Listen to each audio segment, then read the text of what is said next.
ஆயுர்வேதம் ஒரு பொக்கிஷம் நம் ஆயுள் நீட்டக்கும் அற்புதம்.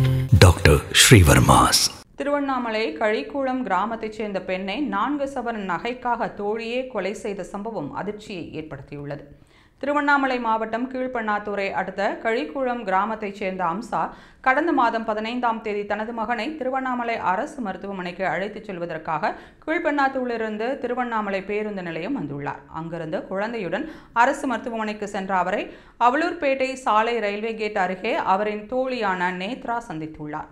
திருப்பதி என்பவருடன் சேர்ந்து வேங்கிக்கால் பகுதியில் உள்ள தனது வீட்டிற்கு அம்சாவை நேத்ரா அழைத்துச் சென்றுள்ளார்.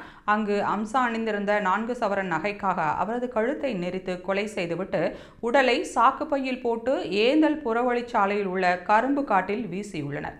மருத்துவமனை சென்ற மனைவி காணவில்லை என்று அம்சாவின் கணவர் சக்திவேல் கீழ்பெண்ணாத்தூர் காவல் நிலையத்தில் புகார் அளித்தார்.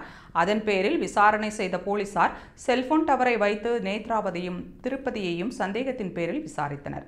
முன்னுக்கு பின் முரணாக பதிலளித்த இருவரையும் காவல் நிலையம் அழைத்துச் சென்று விசாரித்ததில் அம்சா அணிந்திருந்த 4 சவரன் நகைக்காக அவரை கொலை செய்ததை ஒப்புக்கொண்டனர். அதைத் தொடர்ந்து இறந்து போன அம்சாவின் உடல் இன்று சாக்குப்பையில் கட்டிய நிலையில் கரும்பு தோட்டத்தில் கண்டுபிடிக்கப்பட்டது. மேலும் நேத்ராவையும் திருப்பதியையும் பல்வேறு இடங்களுக்கு அழைத்துச் சென்று கீழ்பெண்ணாத்தூர் போலீசார் விசாரணை மேற்கொண்டு வருகின்றனர்.